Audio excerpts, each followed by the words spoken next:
Oi, eu sou a Bárbara, sou professora de português e hoje nós estamos falando sobre ambiguidade e duplo sentido. Vamos lá, tema muito importante, né, para concursos e vestibulares, tá?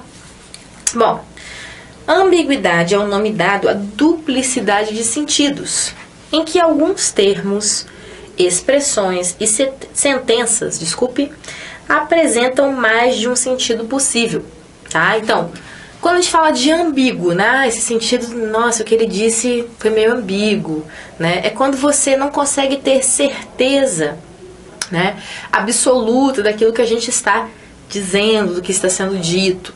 Então, assim, em alguns casos, a gente tem isso de uma forma... isso é feito de uma forma proposital no texto, né? Quando que isso vai ser feito de uma forma proposital, isso vai ser bom para o texto. Na literatura, na publicidade, ok? No humor, certo? Agora, quando nós falamos de textos dissertativos e argumentativos, de textos mais sérios, né? Textos acadêmicos, a ambiguidade e o duplo sentido são um erro, são uma falha, ok? Então, muito provável, né, se o seu concurso não cobrar redação, é muito provável que peçam para você analisar, né, quando uma frase apresenta ambiguidade e duplo sentido, certo? E isso, geralmente, nos concursos vai aparecer através de pronomes relativos ou demonstrativos, né? Mas nós vamos ensinar como identificar a ambiguidade e a duplicidade em diversos casos, ok? Questões semânticas, sintáticas, porque essa diferença acontece, ok? Lembre-se que sintática a gente fala quando estamos falando de estrutura linguística, quando estamos falando da estrutura estabelecida, né, nas relações ali entre as palavras, os termos. Quando falamos de semântica, estamos falando do sentido, ok? Muitas vezes elas vão andar juntas, mas às vezes não. Tá? Às vezes a nossa ambiguidade é apenas semântica, às vezes ela é apenas sintática, tá? Então, ambiguidade é o nome dado à duplicidade de sentidos, em que alguns termos, expressões e sentenças apresentam mais de um sentido possível. Em outras palavras, ocorre quando, por falta de clareza, há uma duplicidade de sentido na frase, né? Você não sabe se é isso ou aquilo, né? Isso complica, às vezes, a interpretação do texto. Então, quando um texto, né, informativo, um texto dissertativo, algo que precisa ser mais certo, traz esse tipo de ambiguidade, né, a gente considera isso uma falha, ok? Apenas textos literários, publicitários, humorísticos, tá? Trazem esse tipo de coisa, né? Trazem esse tipo de trazem ambiguidade como um recurso, vamos dizer assim, tá? Então, a palavra tem origem no latim ambiguitas, que possui significado similar ao vocabulário no português. Incerteza, equívoco, tá? Então, perceba, a palavra ela não traz um significado bom, né? É incerteza, é equívoco, né? Então, isso vai ser bom apenas em pouquíssimos casos, né?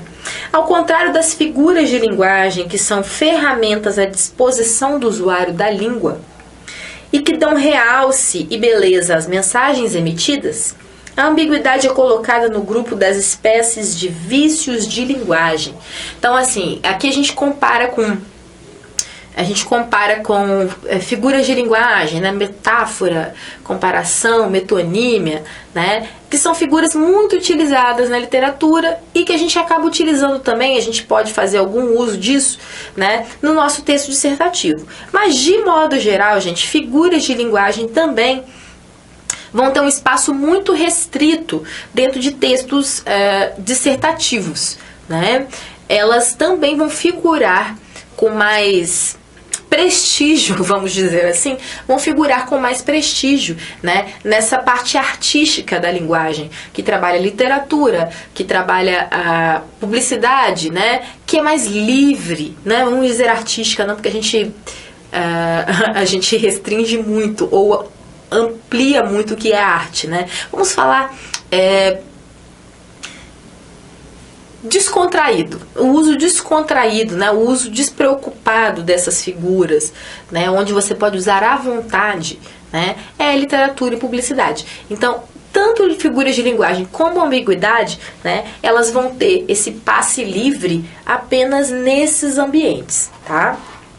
Então, apesar de ser um recurso aceitável na linguagem poética, literária e publicitária, deve ser evitado em construções textuais de caráter técnico, informativo ou pragmático, né? Então, é exatamente o tipo de texto que nós estamos falando aqui. Para nós, a ambiguidade, né? Nós que não somos poetas, a não ser que você seja na sua poesia, na sua literatura, se você for publicitário também, à vontade. Só que dentro desse universo concurso, né?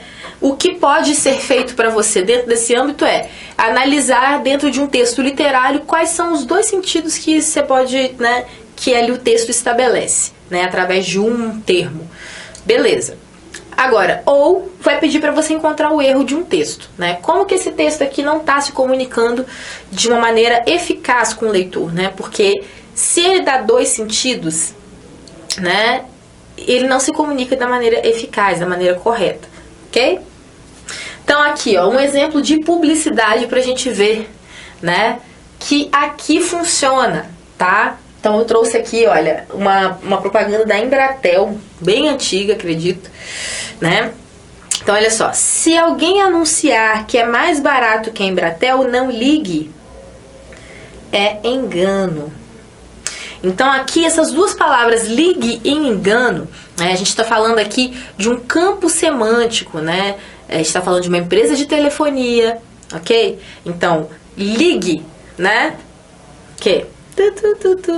Né? Ligue aqui tem o sentido de ligar e tem o sentido de não se importe, deixa pra lá, né? Então aqui o duplo sentido e a ambiguidade totalmente não só aceitável, como é proposital, certo? Então aqui é o tipo de ambiguidade proposital, desculpa, gente.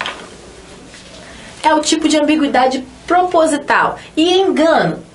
Engano também, porque engano é aquilo, quando alguém liga pra você, né?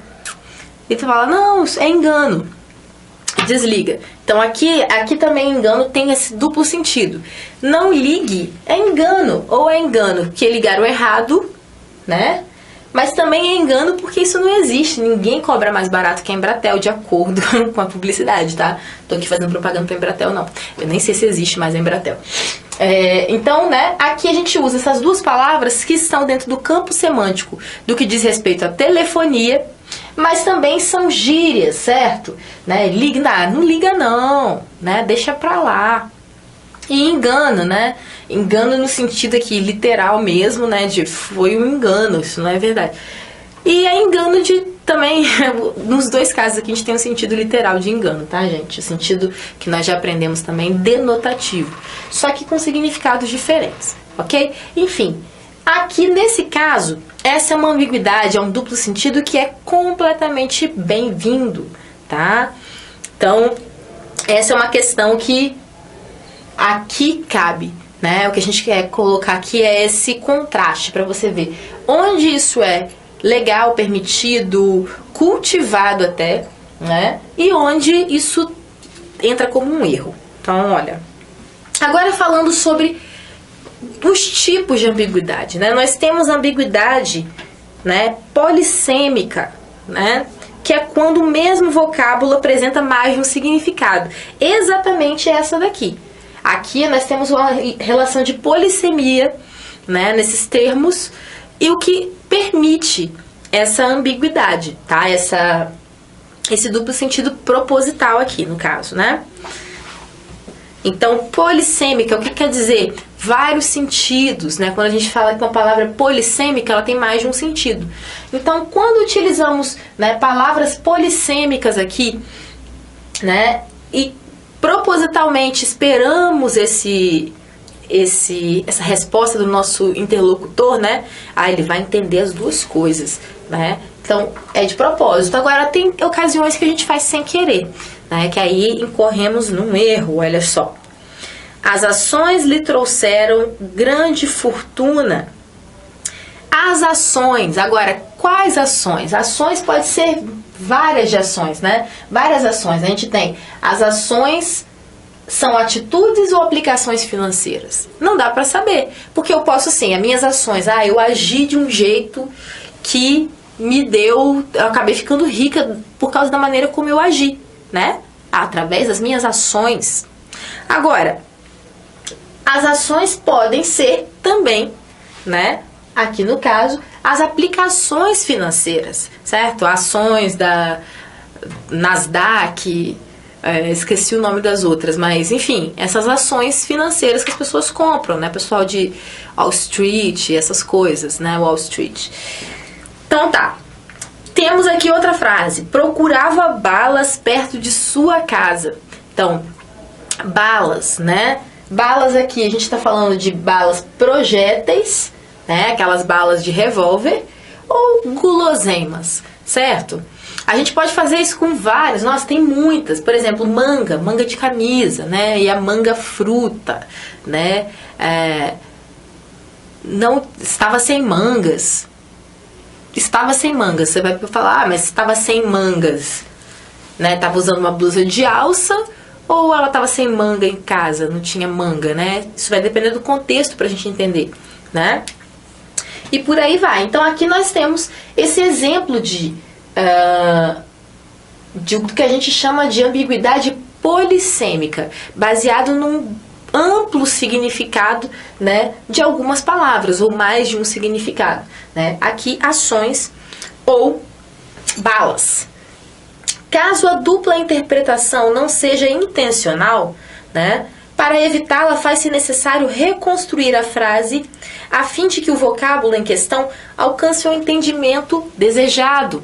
Então, se você não quer, né, uma ambiguidade como nós temos aqui, o que resta fazer? Você tem que ser mais específico para evitar esse tipo de ambiguidade, né? Como vamos corrigir isso? A gente tem que especificar quais ações nós estamos falando, de quais balas nós estamos falando. Então, vamos ver aqui, olha.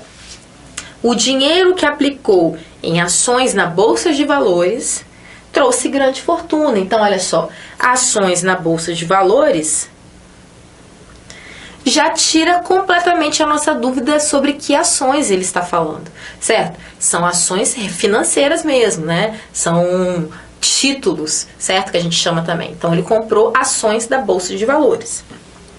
Agora, procurava uma loja perto de sua casa que vendesse balas para a sua aula de tiro ao alvo.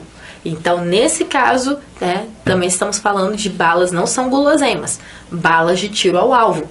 Ok? Então deixamos, né, bem claras. Poderíamos dizer também balas de revólver, certo? Se a gente quisesse evitar aí essa ambiguidade. Bom, há também a ambiguidade estrutural, que pode ocorrer pela inadequação ou má colocação de elementos, como pronomes, adjuntos adverbiais, expressões e mesmo enunciados inteiros podem acarretar duplo sentido, comprometendo a clareza do texto. Então, gente, basicamente, alguns elementos, né, vão possibilitar, né, essa ambiguidade, né, vai ser mais, vamos dizer assim, vai ser mais fácil, né, ser ambíguo com alguns elementos. Por exemplo, pronomes relativos e demonstrativos, eles são muito, né, amplamente problemáticos, né? Muitas pessoas têm problema para utilizá-los, né? Então, olha só, pronomes, adjuntos adverbiais, né? Expressões ou até mesmo um enunciado inteiro pode dar ambiguidade no seu período. Vamos ver alguns tipos comuns de ambiguidade como vícios de linguagem, né? Os tipos comuns de ambiguidade como vícios de linguagem são: então, o uso indevido de pronomes possessivos, né? Como eu disse aqui para vocês, é um erro assim extensivo. Muita gente erra, né, fazendo uso deles. Vamos ver aqui exemplos. Olha, a mãe pediu à filha que arrumasse o seu quarto.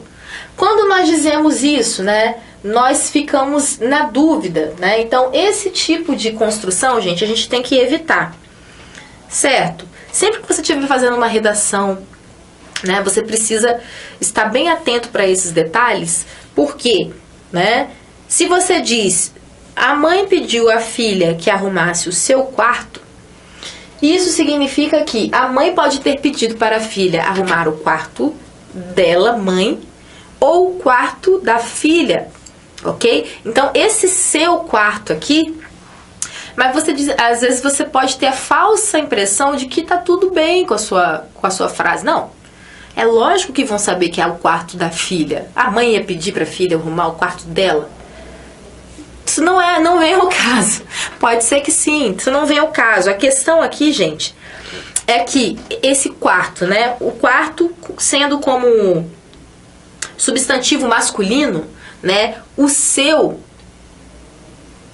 pode ser tanto dela quanto dela. O referente do seu é aqui, certo? Tanto é que é um pronome possessivo masculino e não sua, porque nós estamos falando de filha e mãe, ok? Estamos falando do quarto, tá? Então, nesse caso, né, qualquer um dos quartos seria possível, né? A mãe que está falando, né, o seu quarto, ou para quem ele está dizendo, arrume seu quarto. Nós utilizamos seu em qualquer um desses casos, tá?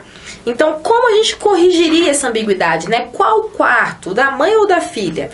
Então, uma forma de corrigir é: a mãe pediu à filha que arrumasse o próprio quarto.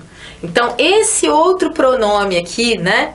O pronome demonstrativo próprio, né? Que também é um demonstrativo, ele dá essa outra ideia, certo? Porque aí é o quarto da própria filha, ok? Então, pediu que a menina arrumasse o próprio quarto.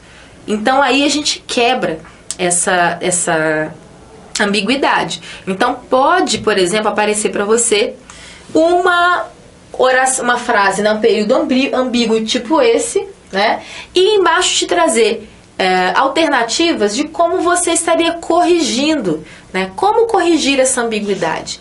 Então, vamos lá que eles vão colocar umas 4 questões erradas, né? Umas 4 alternativas erradas, e depois vão colocar uma tipo essas assim, correta, ok? Que dá para você eliminar a ambiguidade. Então, pense sempre, né? Quando te trouxerem questões assim no seu concurso, pense sempre se você consegue distinguir de quem se trata, certo? Se nós estamos falando da filha, da mãe, o quarto de quem, né? Então, sempre pense, né, como eliminar essa ambiguidade. Então, muito importante você ter isso em mente toda vez que vier uma questão dessa para você. Leia com bastante atenção, né? Não se engane achando que dá para entender, porque não dá, tá, gente? Vamos passar para a próxima. Olha, outra também, né? Pronome possessivo. Viu o João andando com o seu carro. A questão é: o carro em questão pode ser do próprio João ou da pessoa a quem a mensagem foi dirigida. Se eu digo para um amigo meu, viu o João andando em seu carro, eu posso estar dizendo, meu amigo vai falar, mas no meu ou no dele? Certo? Porque não dá para entender. O meu amigo pode imaginar, mas como é que o João pegou meu carro? Aí eu vou falar, não, carro dele. Aí ele vai falar, ah, tá, agora entendi. Então, é uma questão realmente muito ambígua. Então, como a gente poderia resolver? Esse exemplo, eu vi o João andando com o carro dele, certo? Então, eu estou falando para esse meu amigo, meu interlocutor já não está mais no discurso.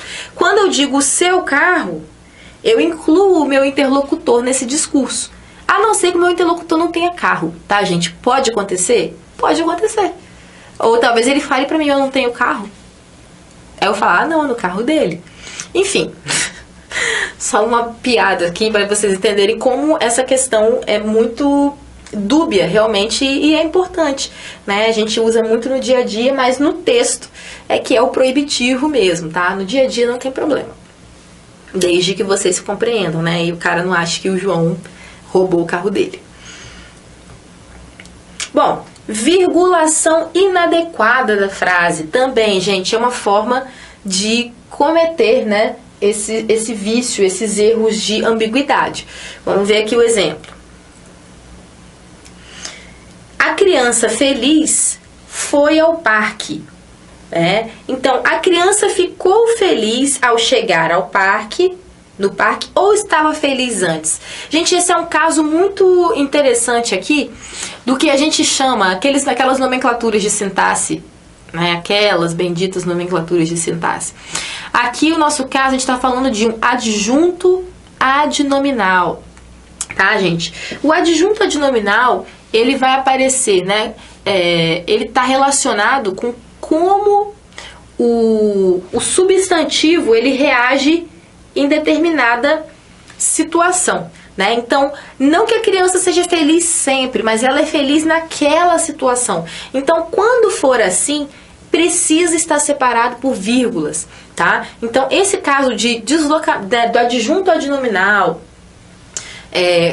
como não sendo uma característica constante, né, do sujeito ou do substantivo que está em análise, né, do nome que está em análise, ele precisa estar ali entre vírgulas. Para quê? Para demarcar que aquilo acontece naquela determinada ocasião. Eu poderia fazer assim, ó, a criança foi ao parque, vírgula, feliz. Certo? Daria no mesmo. Ou lá no início, igual a gente fez aqui, ó, feliz, vírgula, a criança foi ao parque. Agora, se esse feliz ele não está separado, né, por vírgula, né, aqui poderia vir aqui, ó, criança, feliz, vírgula, né, a criança, vírgula, feliz, vírgula, foi ao parque, né? Isso dá essa ideia de que essa criança está feliz naquele momento por ir ao parque. Agora, se você está falando de uma criança que é feliz o tempo inteiro, né? Isso não existe. Você está falando com uma criança, não existe com ninguém, tá? Nem com criança, nem com adulto. Uma criança que é feliz o tempo inteiro, então é criança feliz, né? Tipo aquela música. Então, criança feliz, nós não vamos usar vírgula, ok? Mas quando quisermos destacar, né, o modo que determinada ocasião, né, o modo de comportamento dessa criança em determinada ocasião, ou como consequência daquele momento, né, esse adjunto adnominal precisa estar entre vírgulas, ok? Na verdade, porque se ele não tiver, ele deixa de ser um adjunto adnominal, tá? Então, ele precisa estar entre vírgulas. Uso da forma indistinta entre o pronome relativo e a conjunção integrante. Gente, o nome é confuso, mas é o tipo de erro que muita gente comete. Você provavelmente já cometeu sem utilizar o título, tá? Mas vamos lá, vamos entender. Olha, a estudante falou com o garoto que estudava enfermagem. Olha só. Esse que aqui, isso é muito importante. O que, a gente sabe que o que, ele tem milhares de funções dentro da língua. Ele é daquele tipo de palavrinha, tipo C, partícula C, né? Tipo o pronome C. O que, ele tem a função de milhares de coisas. Ele é pronome relativo, ele é conjunção integrante, conjunção subordinativa, né? A conjunção integrante é basicamente isso. Vai ali agir dentro de uma oração coordenada, né? Mas temos também a subordinativa, que é dentro de uma oração subordinada, né? A gente vai iniciar ali com um que. Então, quando a gente vai usar aqui, né, a oração, a gente precisa ter, né, tá num lugar aqui que ele pode cumprir tanto qualquer um dos dois papéis, né, ou conjunção integrante ou pronome relativo, a gente tem essa ambiguidade, esse duplo sentido. Por quê? Fica na dúvida, né? Quem estuda enfermagem? A estudante ou o garoto? Se tivéssemos cumprindo aqui, se esse que estivesse cumprindo o papel de pronome relativo, né? Ele estaria se direcionando ao garoto, certo? O garoto que estudava enfermagem, certo? Olha só, o garoto que estudava enfermagem. Então, aqui seria um pronome relativo, porque ele está, né, se referindo a garoto. Agora, se ele fala da garota, né, a estudante falou que estudava enfermagem. Então, o garoto, vamos tirar o garoto aqui por um tempo, né? Olha só. Se a frase fosse assim: a estudante falou que estudava enfermagem. Então, aqui, olha, esse que, ele é essa conjunção integrante que está se referindo ao que ela disse. O que ela falou? Que estudava enfermagem. Aqui, na verdade, nós temos uma oração subordinada substantiva subjetiva, mas isso não vem ao caso agora, tá? Porque ela cumpre a função aqui do sujeito. O que a garota falou? Ela falou o quê? Certo? Mentira, aqui é objetiva direta, tá, gente? Mas enfim, vamos deixar isso pra lá, mas é substantiva objetiva direta. Então tá. Então aqui a gente tem, entenderam como se dá essa relação de ambiguidade? Porque nós temos essas duas possibilidades, ok? Então, como saber? Como a gente vai tirar essa ambiguidade, né? Vamos ver, olha. Dois jeitos de fazer, né? A estudante de enfermagem falou com o garoto sobre os estudos dela, certo? Então, aqui, olha, quando a gente diz a garota de enfermagem, a gente já tira essa ambiguidade do fato de talvez ele fazer enfermagem. E mais, lá no final diz sobre os estudos dela. Então, ela estava falando com ele sobre os estudos dela, certo? Agora, a outra forma, a estudante falou com o garoto do curso de enfermagem. Então, olha só, nesses dois casos a gente vai tirar essa possibilidade, vai tirar os pronomes relativos. A gente não vai desenvolver com pronomes relativos. Agora, o que eu poderia fazer aqui ainda, trabalhando com pronomes relativos dentro dessa oração? Eu poderia substituir esse que pelo o qual. Aqui, nesse caso, para falar sobre o garoto, certo? Então, aqui nesse caso, ela teria falado com o garoto que estuda enfermagem. Ele estuda. Então, a estudante falou com o garoto, o qual estudava enfermagem. Então, aí a gente tira essa ambiguidade também, mas aí a gente resolve só a questão do garoto, tá? A questão dela estudar enfermagem, fica mais fácil de resolver assim. Agora, do garoto a gente tem essas duas possibilidades, né? A estudante falou com o garoto o qual estudava enfermagem, ou a estudante falou com o garoto do curso de enfermagem, tá? Uso indevido de formas nominais, outro jeito, né, que é comum ocorrerem as ambiguidades. Vamos ver, olha lá. A moça reconheceu a amiga frequentando a academia. Formas nominais é o que, gente? Verbos nominais. Nós temos 3, né? Nós temos o gerúndio, que é esse aqui, ó, frequentando. Gerúndio, tá? E nós temos o infinitivo,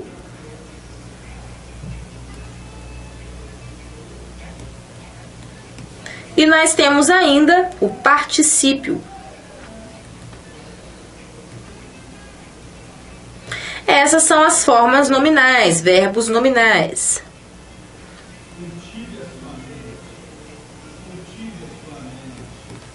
Ok? Então, nesse caso aqui, olha, o frequentando a academia, né, o gerúndio aqui, ele dá essa dúvida.